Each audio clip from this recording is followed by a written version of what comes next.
everyone, and welcome to the show about the show, the podcast, episode 429. Will couldn't be here today. My name is Guillaume, but Ben's here. Hi, Ben. Hello. What's up? Atticus is here too. Hi. Glad to be here, I think. I have a podcast. I'm an oral surgeon from up the road. I only thought through putting on the hat. I didn't really have like a bit really prepared. It took me a little while. It took me a little while. I just watched the episode. I rewatched the episode. How is this taking? I just because I'm a literal. Everyone's wearing a disguise in this person. episode. You would have to. I mean, they are. Yeah, but I didn't have a blonde wig. I was gonna try to find a blonde the wig blonde wig. But I think the bolo tie would. or that would a have mustache. done it. I don't have a bolo tie. Yeah. So I couldn't be like one of the guys or Maddie. So I had Should have to. been Audrey. I do have all of my Audrey stuff ready to go. It could have been her, Black dress, red lipstick. Mhm. Yeah. but I did have a hat, Nice. so I tried that. It's a little. The hat's a little Pete. It is a little Yes. peat coated. I'm not trying to be I'm a new, and I'm Guillaume. You know, like I'm French Canadian, Sure. Yeah. sort of. I think. They have got some weird. Maybe I have a bad idea of what Canada is like. I was kind of laughing. Well, I was thinking about that and then thinking to myself, anybody ever pronounce Canada like Granada? What, Canada? Canada. Yeah, to make it a little more exotic and war-like. During my time in Canada, over the border in Canada, I did XYZ. I don't really know what happened in Granada either. A white guy wearing with a beard and flannel, like code switching in the middle of a sentence, being like, "Yeah, I'm actually from Canada." Coming back from study abroad, being really uptight about it. Jack is really hot, you guys. So I'm just gonna take that off. Hopefully, it doesn't blow my disguise. I'm still Guillaume. This is the show about the show. The podcast. It's a podcast about Twin Peaks, baby. And we're talking about season 1, episode 6, I think, right? Realization Time. That's the one. 6/7. It's the second to last 6/7. It's the second to last episode of the season. Does that feel weird? Yeah. Like we are here already? There's only one more episode. How did people think? I mean, we have people on the show who might think this too, but how did people think the show was going to end after the next episode? Yeah. It's a lot. Atticus, does this surprise you that this is the second to last episode? Yeah, I feel like I thought shows back then were like really long seasons, but isn't that kind of a newer thing to do a shorter season, or has it always been? Yeah, that's true. It's like it is yeah, people like to complain. They had extreme data caps back then. You couldn't stream this. Yeah, I wonder what if it was just because, you know, and somebody should look into this for their show about the show, but I wonder if it was because it was kind of like this is as much as they got approval for, but then like it was such a hit that they, you know, not rushed, but you know, demanded the second season so soon. And there's like not that long of a break between season 1 and season 2, and they come out with like 22 episodes of season 2. And it was a hit yeah. instantly as it came out. Yeah. Pretty much. It was like a phenomenon. Yeah. You should look up watch anybody else who hasn't seen them, watch some YouTube videos of people at the time, like stoked to watch Twin Peaks. as an exercise for next time, Atticus, you should definitely watch some of the YouTube videos of people going out to like, I think like the theater or just out to more public places to watch Twin Peaks, doing like TV interviews about, ahead of the final episode of the first season. They're pretty fun. People were stoked. Yeah, it was an instant hit. Wow. People were clamoring for more Twin Peaks right away. Was it like associated with like David Lynch? I mean, obviously, but was that part of the appeal for people that like we want to see what his next project is? I think the lynchness of it was definitely part of it. Although he was already working on other stuff in season 1. I forget, like, it was the Lost Highway that he was working on. Like there's an incorrect assumption that like, okay, so the general arc of the show, that's like kind of like the popularly understood arc of how it goes, is that like season 1 was like a big hit. Everyone that got interested, and everyone was like, who killed Laura Palmer? Everyone was that was like the really big question, who killed Laura Palmer? And I feel like even in this episode, still within season 1, not even at the end of the episode or end of the season, that like that's kind of like not the main question anymore. Or like the main like interest. Not that we necessarily have like all of the answers, but it's not like what keeps, us like tuning in every week. But anyway, at the time that this was airing, it was like, okay, who killed Laura Palmer? Who killed Laura Palmer? What's going on here? And then season 2 hits, and they like give an answer, not Eventually. too deep into the season. And then like interest just sort of falls off, and the second season is understood to be like, there's some great episodes, there's some good episodes, and then there's a lot of bad episodes, and they just kind of stretched it out. They didn't know what they were doing. And it's kind of this slog, and it killed interest from the public. And so like the whole Twin Peaks phenomenon, like it was this cultural powerhouse, lasted for like 18 months max. The show ran a little bit longer, but like when everything, like Kyle MacLachlan on SNL doing like a David Lynch skit, like where he calls in to give the answer about who killed Laura Palmer. Like it was on the tip of everybody's tongue there for a little bit, and then it just kind of really plummeted, popularly speaking. And that's when like, and then so like season 2 kind of that was the end of it. But that for like the main 25 years. Well, and Fire Walk with Me, but like there was still more to be. There was still more to be told. And so there's still more of the story coming. But it was like a big deal at the time. I guess I forget where I started with all of this. And I'm just Guillaume. I think Will does a better job of this anyway. Yeah. Is that square with your kind of understanding, Ben? Yeah, I was just waiting for you to explain it all so I could nod along and say, sounds about right. Because I have no idea, but that sounds about right. But yeah, we got a bunch of disguises in this episode. We get a lot of performance by characters in this episode. We got a lot of disturbing stuff, which I want to get into. Once we start. But okay, well let's jump in. This is Realization Time. This aired May 18th, 1990, and Ben is going to walk us through the summary this week again. Thank you for stepping up to the plate, Ben.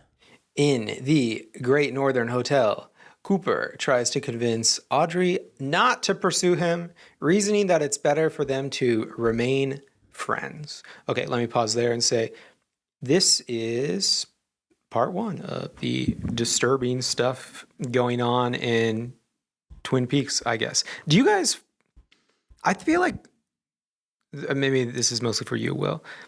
I don't remember Twin Peaks being so sexually disturbing. Do you, is this how it's baked into your mind? Like before we started doing this and I think about Twin Peaks and like having seen it before, I think of it as like, oh yeah, who killed Laura Palmer? And what do the It's kind people of funny. what do the It's people a of little Twin goofy. Peaks suffer from? And yes, all that kind of stuff. Yeah. Like watching this and then some other stuff that happens in this episode, I'm like, this is, I mean, a murder's also very bad. Maybe I'll say equally bad, but like the sexually explicit stuff for children, basically in this, it's pretty dark. Yeah. But yeah, Coop starts sure off by is. telling, we pick up where we left off in the last episode, and he says, you're beautiful, intelligent, desirable. And I just say, whoa, hold up. Two of those are the same, the same thing. by the way. Not necessarily. I feel like he super didn't need to. So I think the overall arc of the scene is like, yeah, Cooper lets down Audrey. Like the charitable reading here is that like Cooper lets down Audrey gently in a way that doesn't like he can tell that she needs some kind of some kind of connection. She has trouble relating to adult men, and this is the kind of the only way that she's figured out how. And we've seen that like she can get what she wants in the world. She's not quite sure how the world works, as she's figuring it out. But what she has figured out is that like, oh, I can go into my boss's office and like weaponize is maybe like the wrong word, but like I can threaten to blackmail him, make something up about like use sex as this like route to getting what I want in the world, or like a tool. Yeah. Either like explicitly or implicitly, so far as anything that we've seen from Audrey. But with Cooper, she like likes him, but like doesn't know how to like process that without just turning it into, okay, well then I apply sex to this as well. And so like Cooper could like see this, and I'm doing like the charitable reading here, because Cooper sees this and he kind of like is sort of like understanding like, okay, she's a young woman like figuring out her place in the world, and this is how she like relates to others, or has figured out an effective way of relating to others. And so she's in a particular vulnerable position as has her age here. She's like clearly like very like emotionally invested in this relationship. He has an opportunity to be like a strong, sensible, like understanding, empathetic influence on her, and not like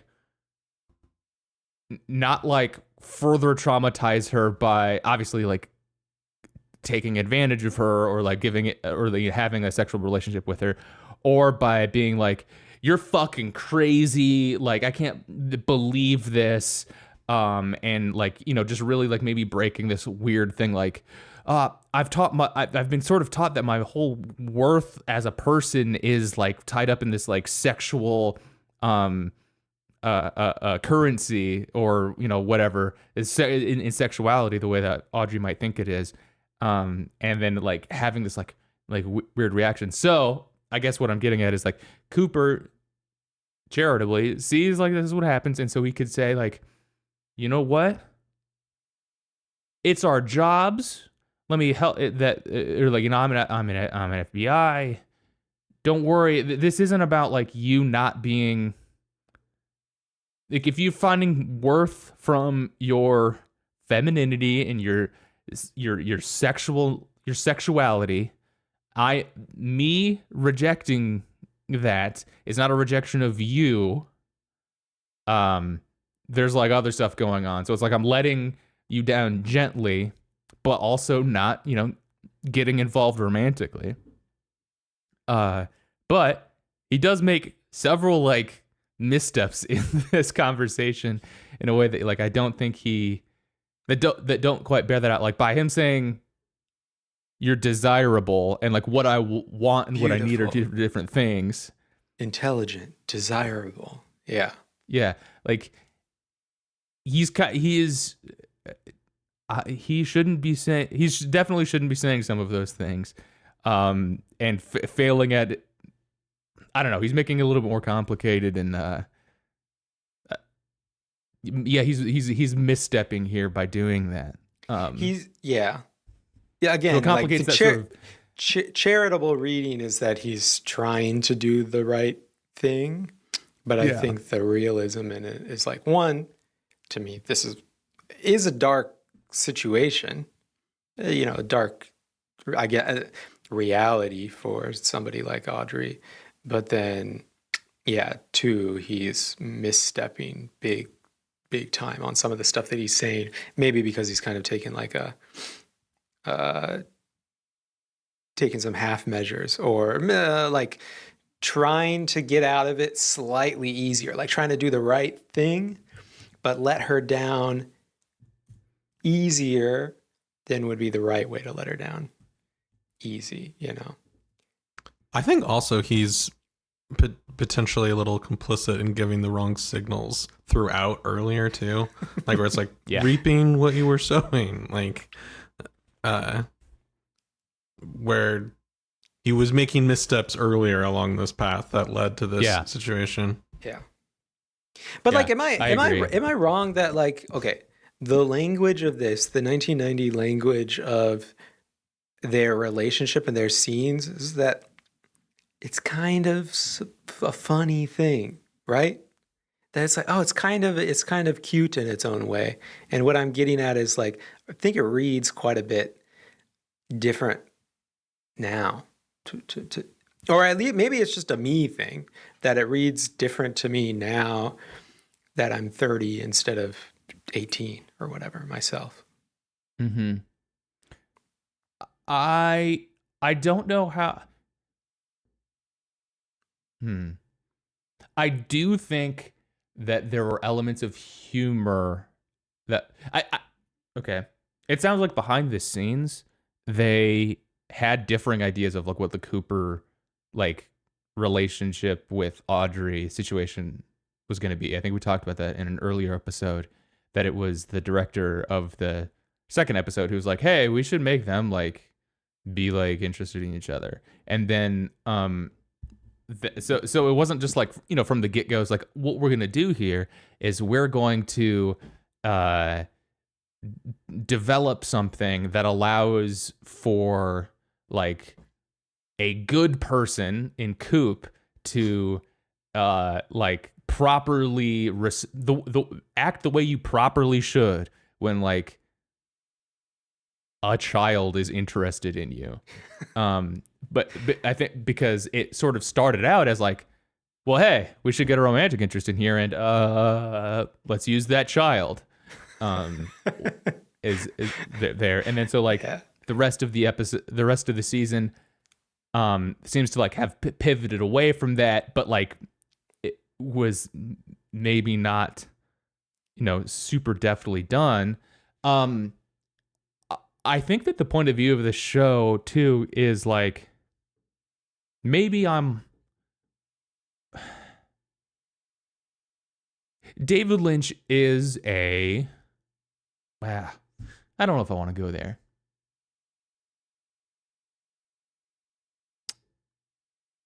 I think that they cast a bunch of beautiful people in this show on purpose. Like, I think David Lynch likes to like have beautiful people in his in his work, and I think he like delights in having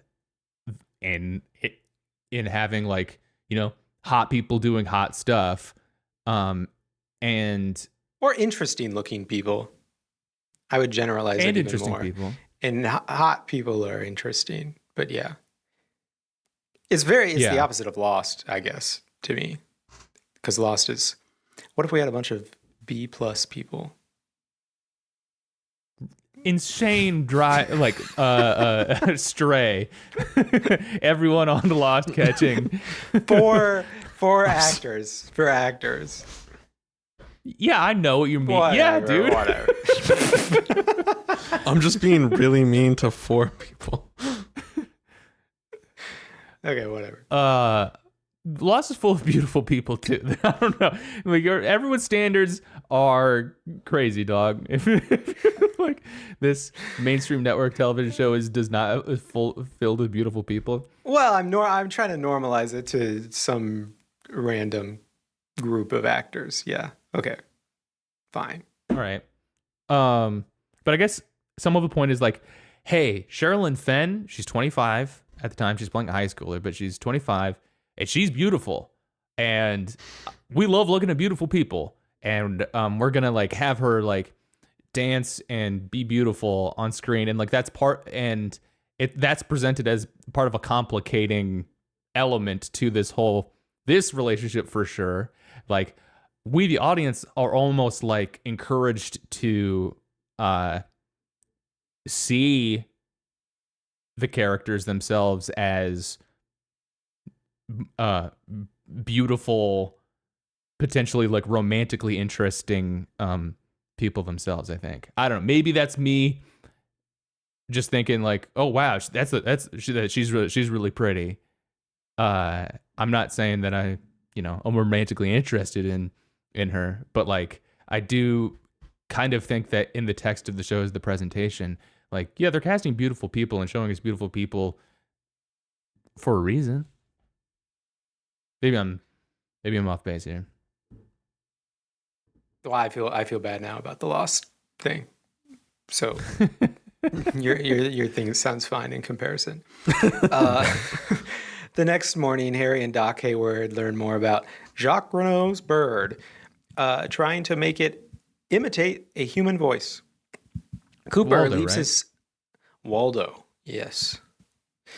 Cooper leaves his tape recorder in the room in case Waldo talks, while the others piece together the evidence that the piece of plastic found in Laura's stomach is a piece of a casino chip from One-Eyed Jacks. While the casino in Canada is outside of the U.S. police jurisdiction, nothing is stopping the Bookhouse Boys from going there. So they got a little, I was trying to think of what it was called. What was the Obama one that people complained about all the time called? Was it Operation Need for Speed or something like that? Or Fast and Furious? I think it was Fast and Furious. Cash for Clunkers? That's what I was thinking about. Fast and Furious? What's the Fast and Furious? There was like a thing in maybe like Mexico or something. Where, like an arms deal or something? Yeah, it was like an arms deal, international arms deal thing. Yeah, U.S. supplies. Anyway, I was just imagining is Ronald Reagan or who was the president? George H.W. Bush? Somebody like that. Whoever is supposed to be the president at this point in time in Twin Peaks land. Are they responsible for this goofy stuff that... do they have to answer for this goofy stuff that Cooper's getting up to? Who's the J. Edgar Hoover of Twin Peaks? Twin Peaks, yeah. Who's Gordon Cole's boss here? And where it's like, yeah, well, that's over the border. And it's like, who the fuck cares, dude? I'm getting in there anyway. Well, let's roll out, man. Yeah. Yeah, we're not doing this as cops. We can just do this as like some guys. What's the matter with a couple of guys hanging out? It's not a real country. It's Canada. It's Canada, dude. Canada. It's gonna be fine. It's gonna be fine. Which again, not really knowing what happened in Grenada, I feel like it was a similar situation. It's like whatever happened in Grenada, I feel like in somebody's mind they were like, how bad could it be? It's Grenada. It's not not an A-list country. Not to take shots at Grenada or, whatever either. The Grenadiers and the Losties are going to come for your ass, dude. Cooper doesn't like birds. We learned that. Yes. He's like freaked out by Waldo. Completely agree with that. Do you guys like birds? No, I am also freaked out by birds. Yeah, birds are weird. Atticus? I feel like from far away I like them, but I definitely don't want them perching on me. Yeah. Yeah. Yeah. Look at their I legs agree. and stuff like that. Ugh. And their eyes. Yeah. Yeah. They're In their too, mouth. what it is for me is that they're too like twitchy. Their movements are unpredictable. And I'm like especially freaked out by chickens. Like I'm always worried like one might like flap up in my face kind of thing. Like if they're down there, I can like, I'm not going to get down with them and I don't know, go chicken mode with them or whatever. But I might like, if they're in a petting zoo, I would like walk by them and be able to maintain my cool. But if one starts like flapping and getting up at me, that's the recipe for disaster. I don't like that at all. Yesterday when I was driving to the tunnel out of the city, this woman, I was stopped at a stoplight and Shelly looked over my shoulder out of like the passenger seat and she's like, oh, that woman's about to dump a bunch of bird food or food for birds, whatever. And she did. She overturned a big bucket of food and it was like bread, just like torn up bread or something. It was a bunch of soft stuff. And it caused like 1,000 pigeons to fly. And like the light turned green right at that point too. And it just caused this army, this wall of like, seriously, like hundreds, maybe 1,000 pigeons, whatever, to fly right at us, right over, like right through us. Because we were between her and the pigeons and the woman with all the food. It was scary, and I was in a car. Leo Johnson spots Bobby going into his house to meet Shelly and brings out a sniper rifle to shoot him. I guess Leo's okay. Yeah. I was Just like, it took me like 30 seconds of looking at him like, oh, why is he covered in blood? Oh, I still want to know why he's covered in blood. Like, I guess he got shot. Yeah. Yeah. Yeah, big time TV logic or whatever there, Like, okay, I've been shot, end scene. Now we'll start from slightly different places and continue this teleport interpersonal outside. battle. Yeah. Mm-hmm. He respawned. Yeah. He selected his loadout as the long gun. Why? Yeah. Exactly. Why do that too? He's been you guys are big. You guys are bigger video game guys than me. What do you call the video game guys? You are the one who keeps talking about how much gaming you're doing lately. I haven't. I actually haven't. But what do you call it when you're a big burly guy in a game? What's that called? Tank?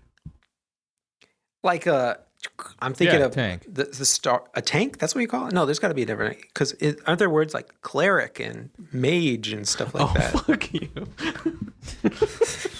What's the D&D word? I mean, the tank role, like, takes the generic term. I think it is tank. You take It's a tank? a bunch of damage. I think Atticus is right, but he's not in a DPS role. Or were you getting at? What's your point? Then we can work backwards. Just from that. looking for say, the like, word. what's a word, and then just shoot us down for not coming For up participating. Yeah. Okay, well, whatever.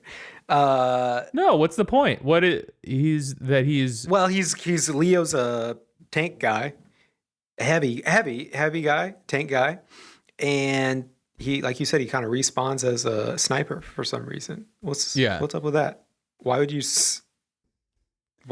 It does seem like something that he would.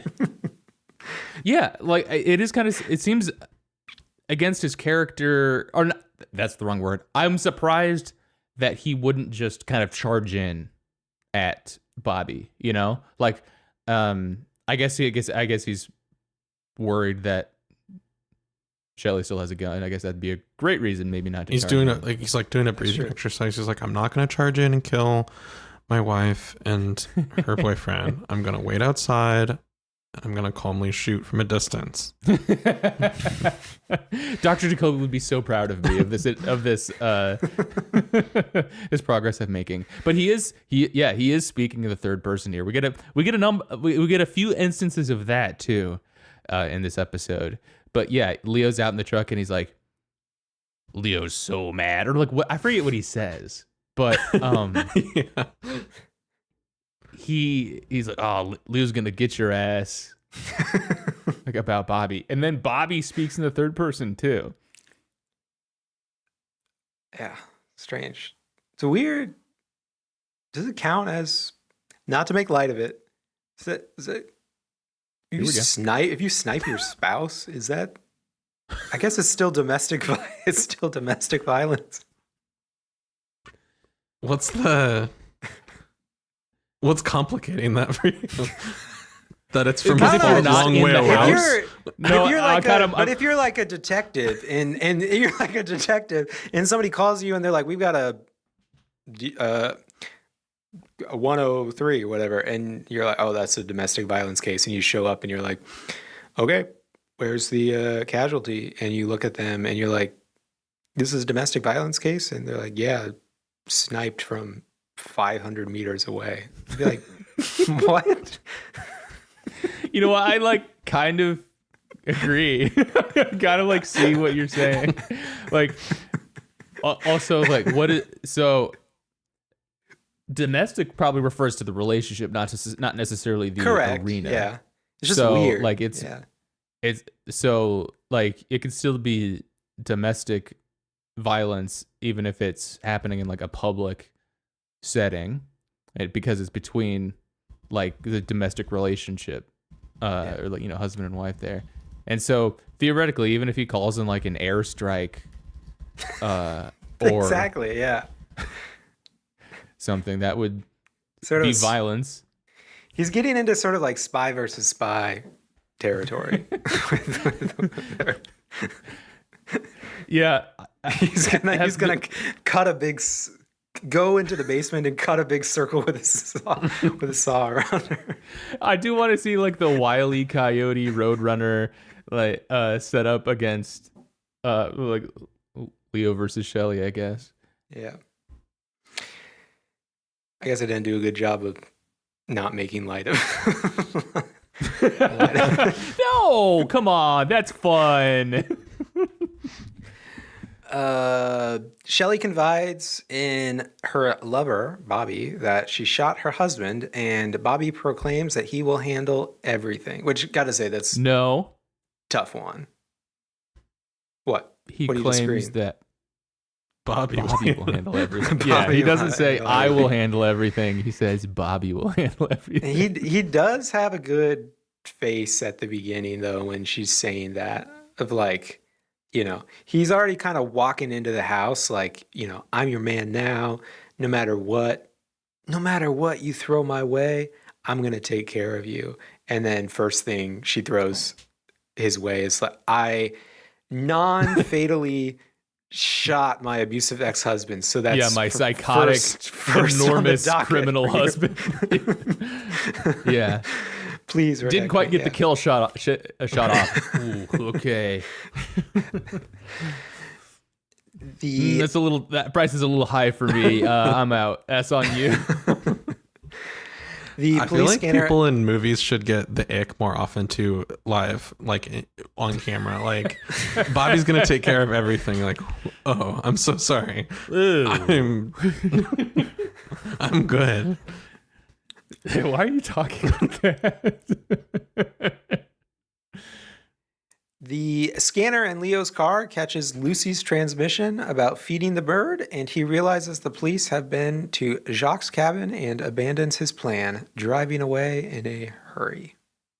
I love this little beat from Eric DeRay too, who is like he like Atticus said, he's like trained in. He's like, all right, gotta shoot Bobby, and then he hears on the radio, and he's like, he does like a double take. He's like, I really want to like shoot this one guy. He's like, rats, and then he gets in his car and drives off to go shoot someone else. Indecision.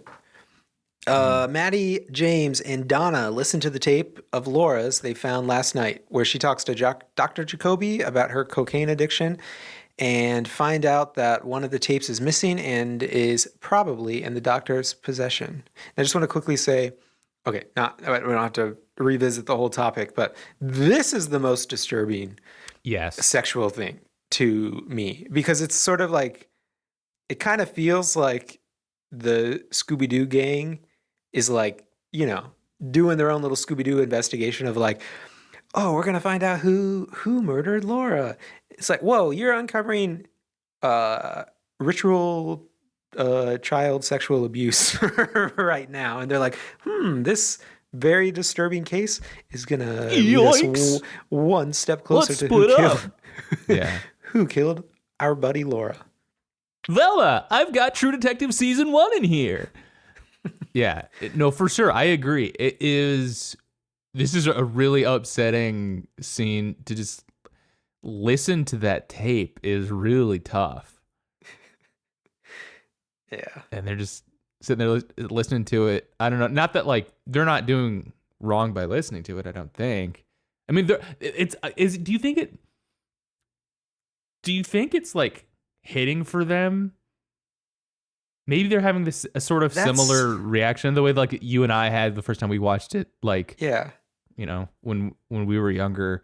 Like, I think they're on the ball as far as like we want to figure out and get justice for Laura, find out who killed Laura.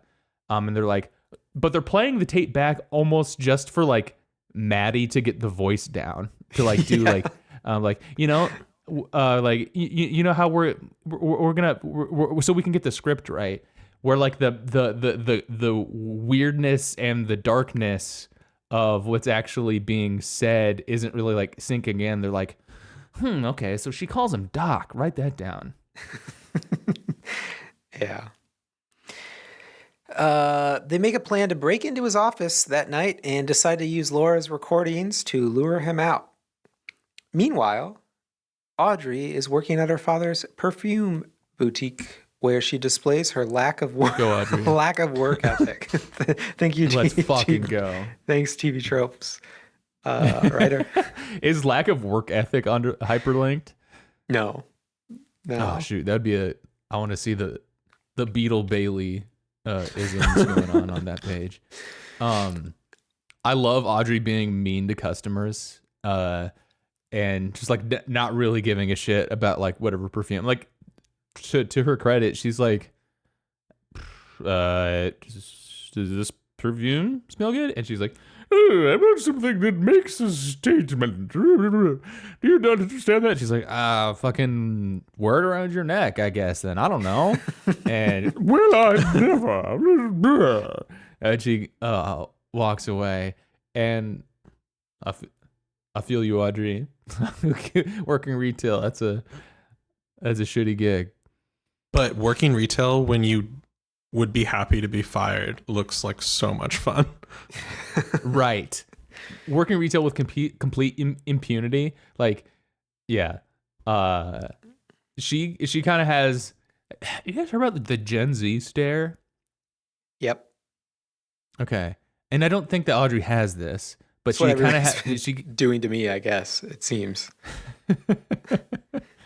Really? What you doing? Was this off-putting? No, but Shelley's pointed it out a couple times. I don't think people do it to me. Oh, yeah. She's pointed out that people do it to her sometimes in the store now. Gotcha. But I think that's kind of in the same vein as like what's happening like with Audrey. She kind of just doesn't give a shit. But yeah, knowing that you're not going to be able to get fired and working retail, like she could be doing a lot worse. She could just be flipping the bird to anyone who comes by. But she's at least being like, what do you want to smell like today? You want to smell like an apple? You're like, well, eat shit. Get out of here. I'm getting a little bit ahead of myself, but this is about the time when I started to like reflect on, I don't know, just Audrey's role in this entire show, which is that like she, I don't know how to put it other than her role is entirely self-made.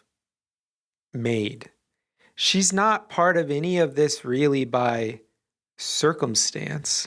She's Yeah. the closest to like a real detective in this mystery, you know, more, 100%. more so than Cooper, really, where Yes. she's basically on the outside of everything. Like she's got some nominal connections. Her dad's doing stuff, and she's technically a classmate of Laura's, but she's basically just this like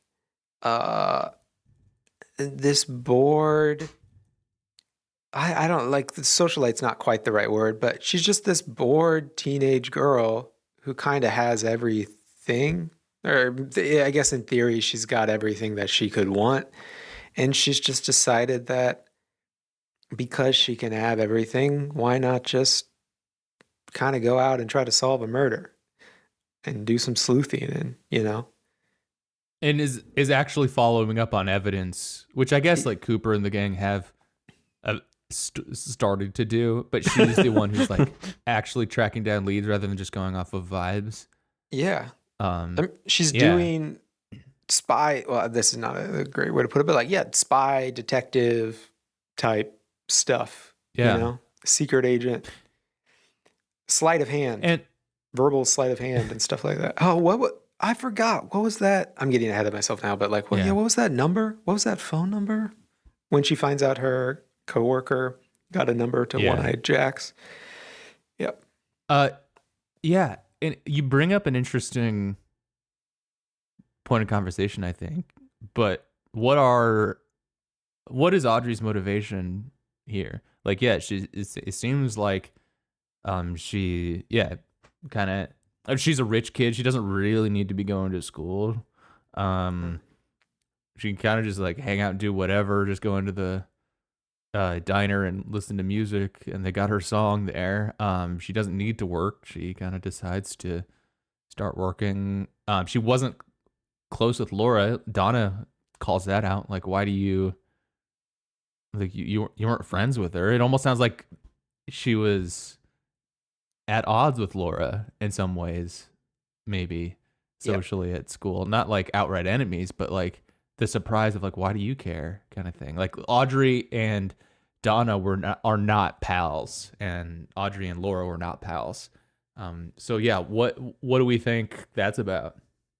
I mean, this is what I'm getting at. That for me, I think her motivation is just she's bored, kind of. Maybe some people would say that's like an oversimplification, but like that's how I read it, and that's what I love about her character so much. She's in it for the love of the game. I kind of suspect that she knows her dad's involved in some way, and is like, I'm fine picking apart at something that I could like that would kind of sabotage my dad at something. Kind of like what she was doing with the business deal, like the first or second episode where she just goes into just to ruin it. I like that. She's out of spite, or uncovering her father's dirty secrets is an end in it unto itself there, which is kind of an interesting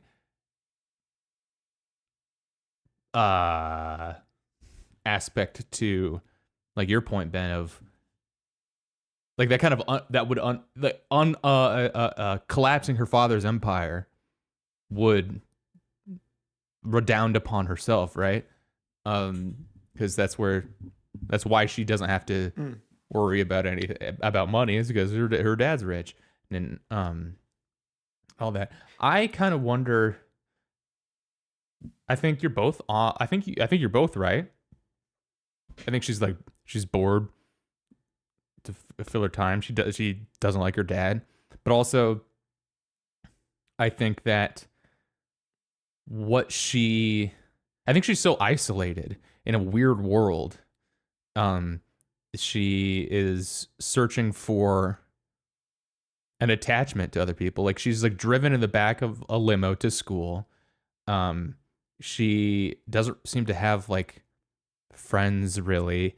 Her social life, I mean, she like lives in a hotel lodge. Like it's just like a weird life that she has. I think that she is kind of looking for something to care about, and it wasn't because she had prior attachments to Laura, but it kind of gives her, like, she's been kind of lashing out at her dad and these other things to kind of just like feel something in some ways. And then I think that this Laura opportunity is like, well, it's interesting to her. I'm going to follow that. I'm actually invested in something for the first time in a while. I think that there's elements of all of this in the mix. I think I kind of mentally bake this in, but I should say explicitly, and this overlaps with what you're saying too, Will. Like, one of the specific people that I think she wants to connect with is Cooper, right? Because she's kind of emulating what Cooper should be doing, maybe. what Cooper is doing, but really what Cooper should be doing. Yeah. She's not quite on the Tibetan meditation level or whatever yet. She doesn't need to be. She like is getting really far just by I don't know, doing basic police work. Yeah. Audrey gets into the manager's office and hides in the closet, where she overhears a conversation about her colleague being offered to work at One-Eyed Jack's. As they leave, Audrey takes the manager's notebook and finds records of Ronette Pulaski's shift at the casino. One thing I noticed in this scene is that Emery Battis has a civics award pinned up on the wall. Oh, I missed that. I love that. That's great. Most ethical companies 1990 goes to Horn Industries or whatever. What's the name of the store? It's like just Horns. Horns Department. Horns Department store. Horns Department. Horns Department. Yeah, I think Audrey would be great at Hitman. She like tells that guy in the hallway like, "Hey, there's like a fucking fire outside," and he's like, like does like the Hanna-Barbera like, and then sprints off towards it, and then she just hides in the closet. Would you like my security pass? Yeah. This was a really disturbing scene as well. Also, first of all, the name Emery Battis. That's a great name. That's like a lost. That's like a lost name. Think of an anagram. Yeah, exactly. I wrote one down. What you got? Tis more batty. Oh. He is a little bit more batty than others, I guess. But yeah, the manager is trafficking girls who work the perfume counter here. This is a really uncomfortable scene. And also, I'm still also kind of getting the feeling like, Audrey's overhearing this, watching this. She's just very casually smoking a cigarette in the closet while this is happening. Very coolly, I should say.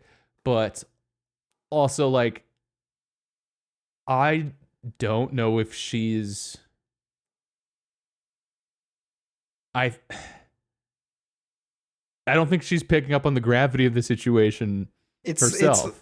It's like the others listening to Laura's cassette, where it's like she's like Scooby-Doo investigation mode, but yeah, like there's sex trafficking going on, and she's like, one step closer to getting into One-Eyed Jack's, where I'll finally unmask the murderer. Password is Fidelio.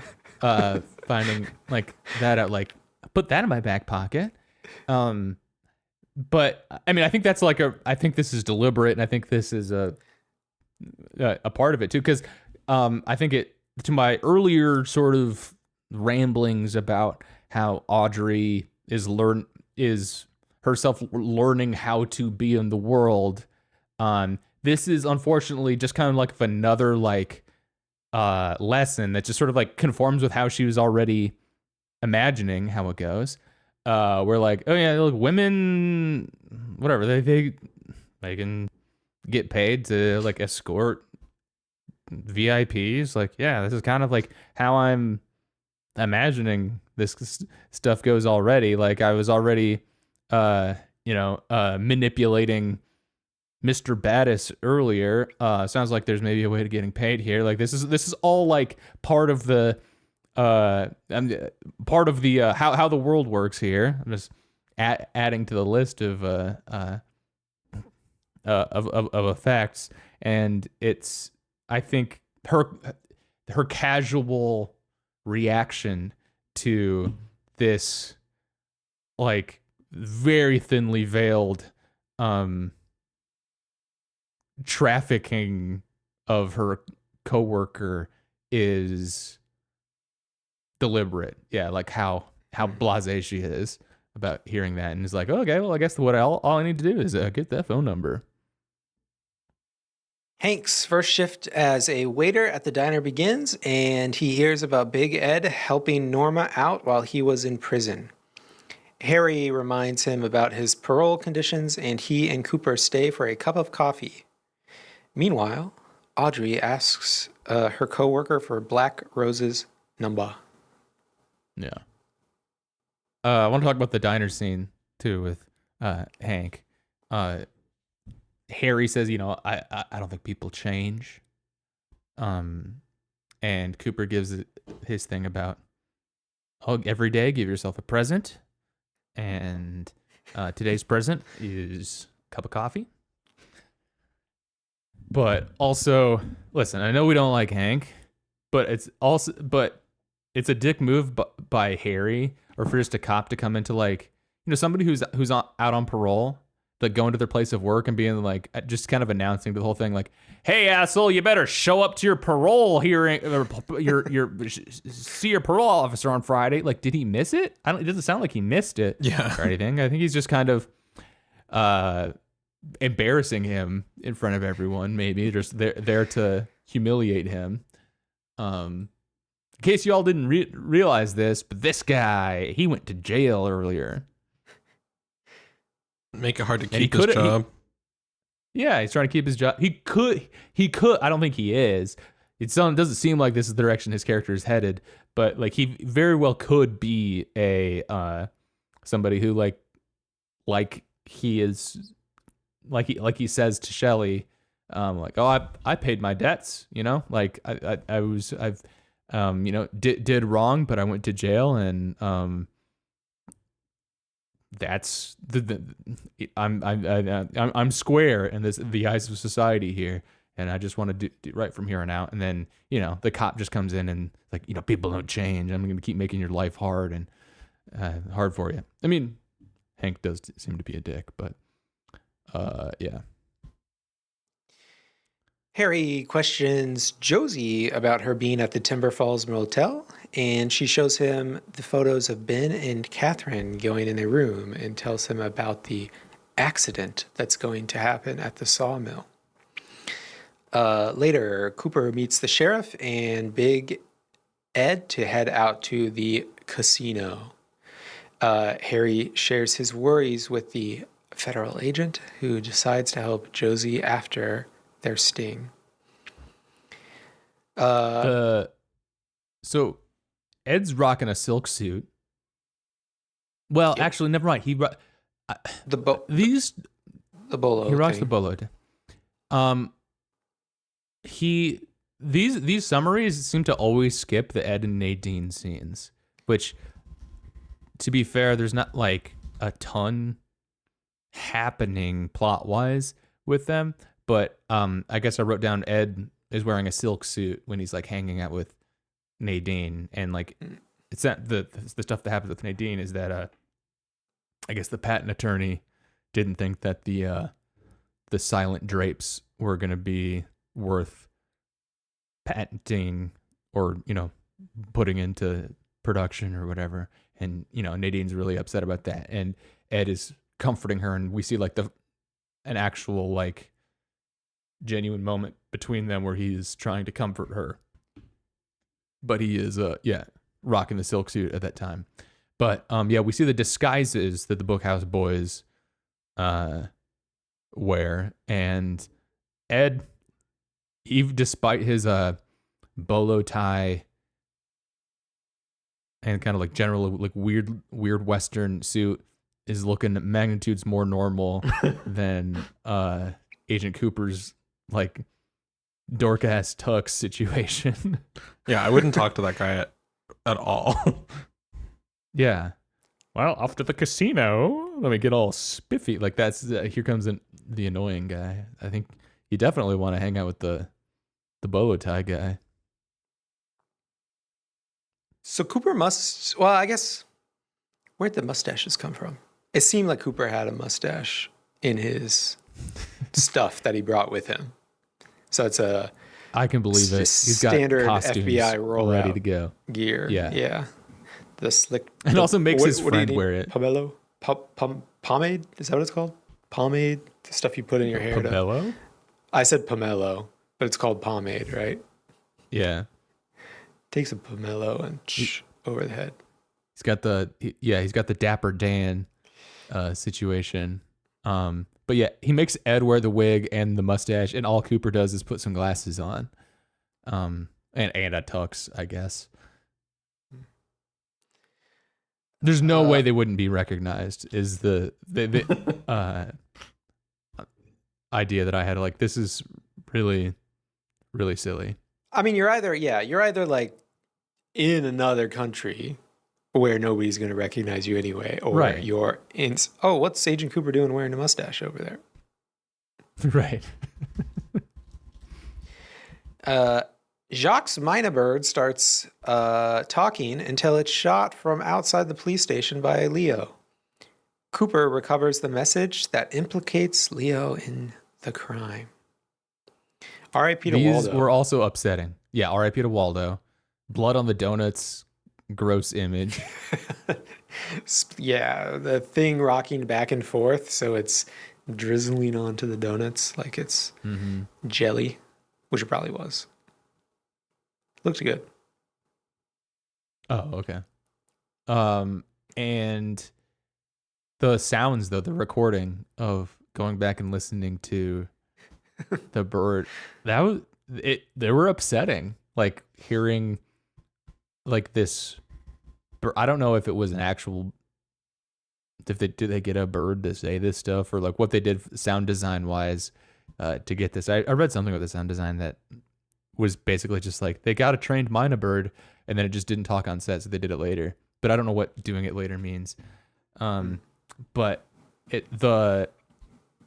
we get a weird uncanny recreation of what the last words were, like Laura's last words or Ronette's last. I can't remember who's talking. The bird is like Laura. Like it's sounding bird-like, but also you can kind of tell like someone was maybe screaming it. And then like what else does the bird say? It's like stop it, Leo. Yeah, stop it, Leo. In like a weird sing-songy way, but there's still distress there. It's a really unsettling effect, and it's also coming through the tape recorder. Yeah. I thought it was just Cheryl Lee, but I guess you're right, because she's doing the Laura voice is Cheryl Lee talking in basically like falsetto, and the Maddie voice seems to be just Cheryl Lee talking. Gotcha. Back at the Palmer's house, Maddie sneaks down the stairs with a paper bag to meet with James and Donna. Maddie fails to notice Leland, who is sitting wide awake in the dark of the living room, and he watches her as she leaves the house. I love Ray Wise's face. It's such a good face for the screen. It's like it's got like every wrinkle is perfect. His expression is excellent. His hairline. It's like I'm glad that he got that he's like immortalized in this role here, as Leland Palmer, because he does such an incredible job in it. But like, to me, Ray Wise has always been what Alec Baldwin thinks he is. Like I love Ray Wise. I feel like he could come in and do anything that Alec Baldwin does, and he should have been, the mega star, in the way that Alec Baldwin is. But yeah, love his face. But also Maddie's fit is outrageous. Love it. Oh man. Okay, well we're gonna talk more about that in a minute because I've got more to say. But back to One-Eyed Jacks. Cooper and Ed start gambling to get deeper into the establishment's secrets, while Ben and Jerry take their new investors there for a night of fun. And Audrey is brought in for a shift where her cover is quickly blown by Blackie, but she still manages to impress the manager with her skilled tongue. Interesting way to put it, TV Tropes guy. Yeah. I mean, I guess that is what happens. Can you guys do that? Can you guys tie a cherry stem with your tongue? That's a whole Patreon tier that we'll let listeners find out. Is this potentially the origin of this as a trope, or has this always been in? I think that's been around longer. Okay. I think it's been around a lot longer. Ever since there were stems you could put in your mouth. Okay. I gotta been sexually tying them with their tongues. That was like a thing that, for whatever reason, I got in my mind would be like a fun, as like a fun little party trick type thing to learn. That I learned when I was somewhere in middle school or whatever. So I can still do it. I did it. I did it a while ago. I did it 5 minutes before the call. No, I've done it. I've done it in the last year, I would say. At a similar. In what situation are you doing that? Job interviews. Doing like a work dinner? Yeah. Job interviews like this. Yeah, stuff like that. I think I did it to show Shelly one time. I was like, Shelly, check this out. Literally just check this out. Can you do this? Yeah. What was her reaction? Was she just like, why are you doing that? Well, stop. There's a lot of stuff that I do like that I'll show to Shelly, and then she doesn't have any kind of cultural connection to it. And she's like, what are you doing? I'm like, oh, tying a cherry stem. You've never seen that before? And she's, no, is that a thing? No. But so it's almost just a weird thing. It's a good test though. Like, are you generally impressed then by it's something I'm doing? I think her reaction was just sort of like, is that hard or something? And I was like, well, you should try it out. But she's like, no, I'm not going to I don't want to eat a stem. I'm not going to play around. Stems they're not dirty, but it's not the part that you're meant to eat. You normally don't put those in your mouth. Yeah. Yeah. But that is how Audrey gets the job. Because Blackie immediately sees through her CV, I guess, and is like, what are you really doing here? You need to go home. And Audrey's like, well, what if I was really good at doing stuff with my tongue? And Blackie's like, say no more. You're hired. But so I remember this scene, but I didn't remember that Audrey, escapes basically via the cherry stem trick. So I couldn't quite remember. So like when I'm watching this in the moment, I'm like, how's Audrey going to get out of this? Because Blackie sees through, and Blackie knows that she's, is Audrey's like a cop herself, or she's some undercover person, or has some nefarious whatever. But then you find out, okay, I guess the implication is like, no, Blackie's just like, no, I don't have any doubts about you as like any nefarious things going on. I just don't think you're you don't have the pedigree to be a Yeah, host. I don't think you could go crazy on anybody's shit. She's like, au contraire. Give me one reason, and then the kind of the most obvious thing you could do, I guess, in some ways. Like, I don't know. This is like the trick. This is like the trick for that. You're saying this is entry level sex worker behavior. Like you're Well, I don't know. If somebody challenged you, what else are you gonna do in the moment? Whatever, don't have to imagine that. Never mind. yeah. I'm gonna stop. You mentioned Jerry. Jerry? Briefly. Not in this scene, but how like Ben and Jerry are Ben's trying to get Jerry to take the crew to One-Eyed Jack's. Yep. While they're eating ice cream. While they're eating ice cream, by the way. Little shout out. You're the ice cream brothers. Yes. And we did pause it, and we did get some Ben and Jerry's out of the freezer because we recently picked up some Ben and Jerry's because of this show. And Nice. We ate some ice cream at this point. Had a good time. Nice. But Jerry's hat has a little plane pin on it. Little Lolita Express Action. signal. Mhm. Yeah. He was a big guy at that time. I mean, the 1990. Warren brothers are like on Jeffrey Epstein's plane day and night. Well, they're aspiring to get an invite at least. That's At true, the yeah. least. They kind of have their own. They're kind of doing their own version of their regional Little St. James. They're like they got Little St. James North going on. Yep. Little St. Jack's. Nice. What else? Maddie arrives at the rendezvous spot at the gazebo in Easter Park, disguised as Laura, and James becomes awestruck by her close resemblance to her cousin. Okay, so let's talk about Maddie's get up, because this is very cool. So we've got Cheryl Lee as Maddie, as Laura. Laura. Yeah. It's awesome. It's awesome. It's got a little bit of the like, I think you should leave. I've got too much shit on me.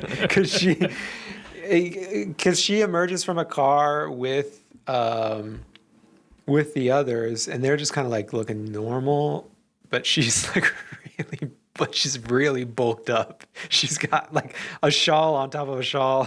Mhm. Yeah. Which And is, did no one explain to two her that wigs. just like, yeah, you just look like her.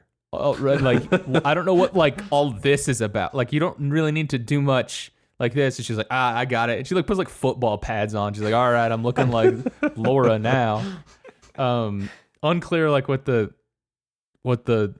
plan is here, but like I love Cheryl Lee is incredible in this show. Like the kind of things that she's pulling off here. But yeah, the Maddie as Laura situation happening here is really cool. And it's just like, yeah, there's this performance part of it that she's wrapped up in all the wool. I need a wool reading on Twin Peaks. I need someone who knows about textiles to do a deep dive on this stuff. Well, I want to know the wig situation too, because they did a really good job of it, because like, okay, the poor man's version of this would be like, or the dumb guy's version of this would be like, oh, Cheryl Lee already looks like Laura, so just have regular Cheryl Lee as Laura. Mm-hmm. But no. We got to make her, be Cheryl Lee as Maddie as Laura. So it does look like, like I guess in practice, it's probably you got Cheryl Lee's regular head, and then she's got like the black wig on top of it, and then on top of the black wig she's got the blonde wig to look more like Laura. Yeah, Maddie is the disguise in some ways already. Like she has like the big glasses that she wears to be Maddie. But then you have to layer that on top of that too. She wasn't wearing the wig when she snuck out already, right? Or I guess my question No. was okay. So Leland sees Maddie leave. He doesn't see Laura leave. Yeah, I just scrubbed through that scene, and Okay. she walks down with her hair, Okay. or whatever, Maddie's hair. Yeah, Maddie. Yeah. Maddie and her friends call Dr. Jacoby, who calls their bluff and takes the videotape they left at his door. This is a cool scene. I like this a lot. I like Dr. Jacoby and this type of stuff. And it is it is a good ruse. It is a good ruse. Pretty effective ruse. Does Jacoby not know? I guess he doesn't know about Maddie. I guess not. Yeah.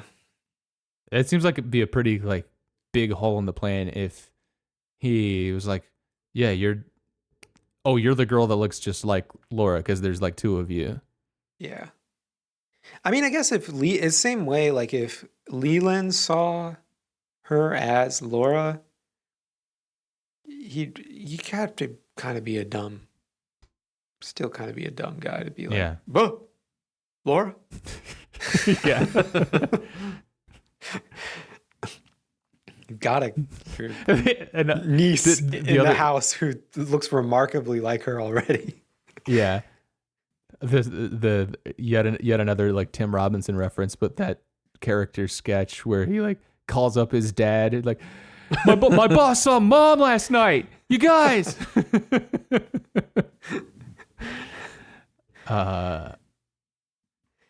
Yeah. So they eventually taunt Jacoby or lure Jacoby out, and he says gazebo or something, right? He sees doesn't someone say gazebo? Yeah, he does. Yeah. Okay. Gazebo. He says it sort of he says it in a way that confused me when I watched it last night. And then I understood it today. He's actually just pointing at the gazebo and the thing. Yes. But he says it in a way where it's is this a phrase that older people said? This is a Cary Grant. Well, yeah, Cary Grant name dropped earlier. Blackie says that Kyle MacLachlan looks like Cary Grant, but it's is that something that he would say? You're just instead of bingo, they used to say gazebo. But yeah, his delivery on it, Russ Hamilton. So they must have chosen that location, the Maddie and company chose that location on purpose to find, because it had some sort of significance, or they knew that maybe they met up at the gazebo before, maybe it was an accident, but he says gazebo, it's gazebo. A password or it's key to something. But I just see gazebo, I don't know. As soon as he sees Laura on the tape, Jacoby goes to meet her at the specified location while Donna and James break into his office. Oh, by the way, sorry. Just once again, another kind of Scooby-Doo for the kids, very disturbing sex thing for the adults, where I'm thinking I don't know that the crew, the teens, get the full extent of how disturbing that probably is for Jacoby. Because let's just say, for the sake of argument today, let's just imagine we know what the teens know, and they kind of are suspecting Dr. Jacoby a little bit, right? So they think they're luring him, but let's say we believe what they believe, which is that Dr. Jacoby killed her, but also we think that he's kind of he's got this sexual interest in her too. That's really, and so it'll be safe really enough dark.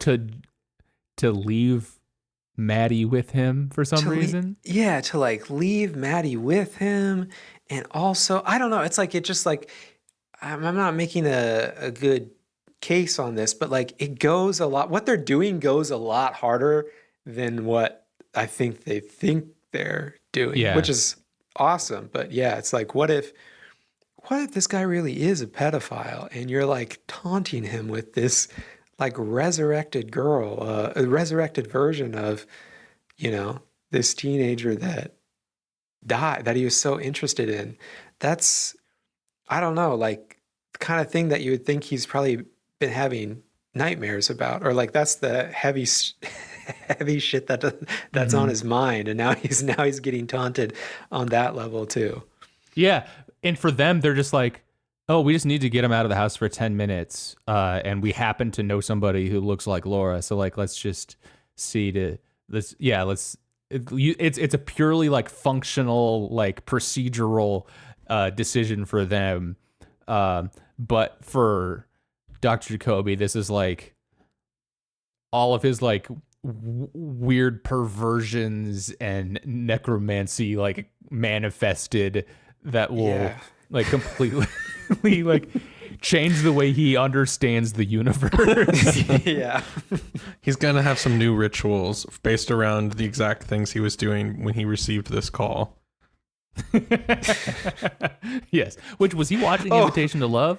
He was watching Invitation to Love. We forgot to call out too that when he answers the phone, he answers it, "Aloha." Yes. Like I joked to Zoe, like as he picks it up, I was going yellow, but no, he literally did a gives dumber like one. Aloha. Yeah, aloha. Yeah. What a fucking freak. Bobby is in the mix. He spies on the two. Well, he's actually spying on all three of them when they're at the gazebo. And we also jump back even further and see that Bobby's being spied on by someone we don't know. Kind of first person view situation going on. Like from what is that Halloween. movie? Is it a movie or a TV show where they're in the church and then there's like a gunman behind him in the pew, and then there's the gunman up on the balcony, and then there's a gunman like across the way or something, like everyone's being. I feel what like is they do that in they do that in like John Wick, but I know what one you're talking about, and I don't know what show it is. Yeah, it's probably like something stupid like 24, whatever. Yeah.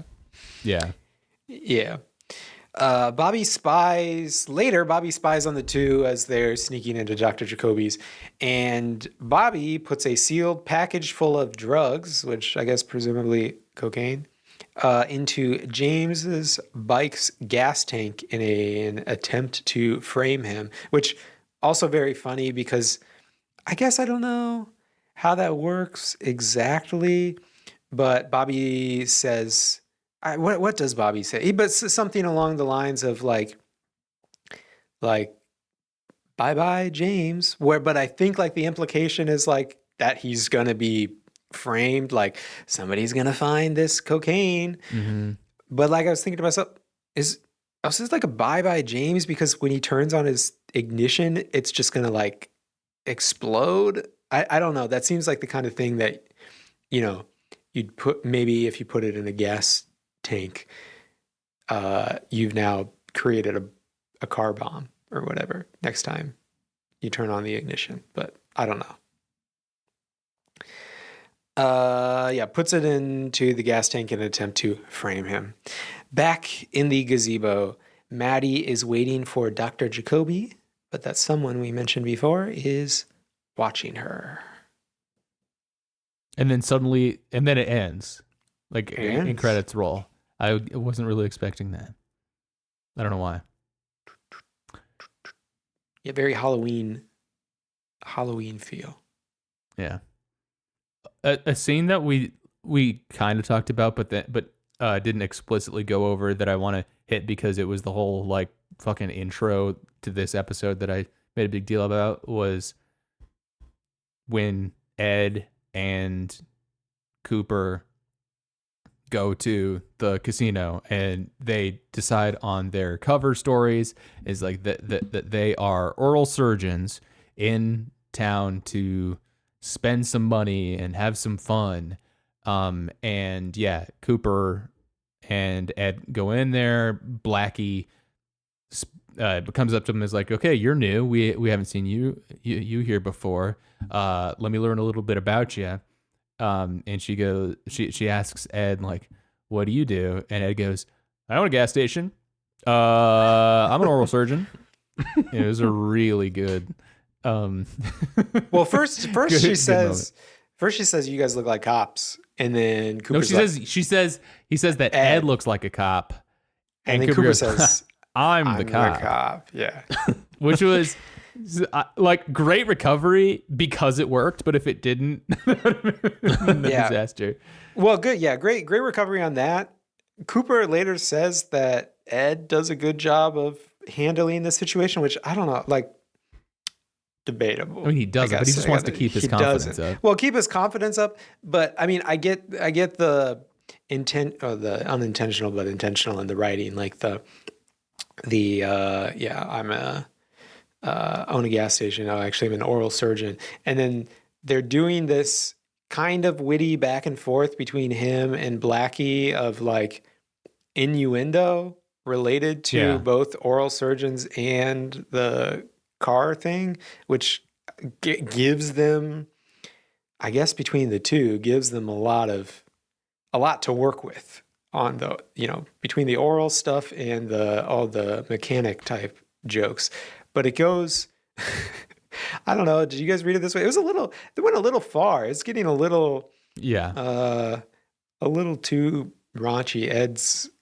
Blackie says something that has a little bit of tact, and then Ed's like says kind of sternly something along the lines of like, I'm hoping to open up your trunk and see what I can put inside of your mouth. Something along those lines. Whoa, a little far, my dude. I forget the exact line too, but there was like what? Oh, oral surgery. That means that you must be good with your mouth. And he goes, yeah, I want to fill up your mouth. And, okay, let's go play some cards. All right. Well, good job. Nice, Ed. Good job, dude. All right. All right. Any other stray observations that we have about the episode? Nope. Sorry. Great TV tropes Jacoby thing. fit. Yeah. Good Jacoby fit. TV tropes calls out Audrey's false name is Hester Prynne, which is from Scarlet Letter. Is that right? Yeah. And Blackie calls her out on. I mean, I read the Scarlet Letter and I did not remember that was. Blackie makes a comment. We all read the Scarlet Letter. I did not. I took dumbass English when I was in high school. I took regular dumbass English, and I did not ever read the Scarlet Letter. I just don't remember the names. No idea. They also call out on the naming front. They call out that Ben and Jerry eating the ice cream together in a nod to the brand, and then the brand was already around, already existed at this point. Okay. I wondered about that. Like, was this just like a coincidence? Yep. Okay. And then Cooper and Ed use Barney and Fred from the Flintstones. And okay, I don't know that actually. I didn't recognize this. I'm trying to look it up quickly, but they're also saying that Maddie's emergence in disguise as Laura is another nod to Vertigo. What's the Vertigo connection? I don't remember this. Well, I mean, maybe I'm missing like a specific thing, but yeah, Jimmy Stewart makes her dress up as his dead wife, right? That's true. Yeah. And so is it just Kim Novak's when she steps out like in the hotel, it's like that green shot, like the hotel room that they're in Vertigo. Like when the transformation is first fully complete, like he has her like change her hair and like wear the dress and all of this. Jimmy Stewart's like, whoa, in the same way that James is like, whoa, the first time he sees Maddie as Laura. So I guess that would probably be the reference. Okay. Yeah, okay. There we go. Yeah, and the character's name is Madeline. Forgot about that. True. Nice. Vertigo. All right. That's a good one. Should we do the regular? We've gone very long, but Atticus, who killed Laura Palmer? I think you're a simpleton for continuing to ask me. I don't think that's what this show's about anymore. So I refuse to answer. Okay. Because you already know? That's not what it's about, you know? Okay. But do you think she's dead? Do you think she's not dead? I don't know. I feel like Jacoby's involved in some way. I don't know. Was it Jacoby? Was he Leo? We hear like Leo stop as like potentially some last words, and he like is clearly invested in killing Floyd. What's the kid? Waldo. What if Waldo did it? What if those weren't the words? They weren't the words of Leo. They were the words of Waldo. Just Waldo. Why would Waldo say that? Because he can't. It's a way of getting away with murder. Oh, gotcha. He's framing somebody. Gotcha. Waldo's framing everybody. Yeah. Yes. I like that. I love that idea as as the lying parrot. He's got a handgun up to Laura's head. No, Leo. No, Leo. All right, ratings. Ben, you go first. 4. Atticus. 4. 3. I'm gonna go 3 as well. I liked it a lot more talking about it. I got to be honest, but after, I think I would rate the whole all of the concepts and all the fun stuff that we talked about today a 4. I will give this podcast episode a 4, but the episode of TV that we watched a 3. Wait, we didn't even talk. We didn't say who wrote and who directed it. Let me quickly look this up. Oh, actually, writer Zooey Deschanel's dad, I believe.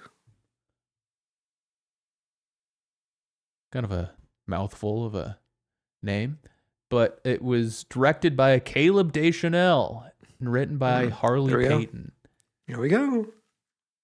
Caleb and Mary Jo, writer and actress. Interesting. On the show. Mother and father of the woman who started it all. Zoe and Emily Deschanel. Alrighty. If you want to reach out to us, feel free to write into drskeletonsartschool@gmail.com. You can write in the comments down below.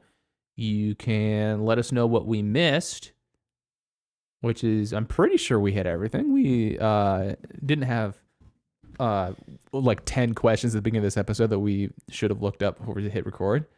Next week, we're watching the finale of season 1 of Twin Peaks. It's going to be a big one. Very interesting. Head on over to patreon.com/Dr. Skeleton for more skeleton content. And we'll see you next week. Thanks for listening. Goodbye.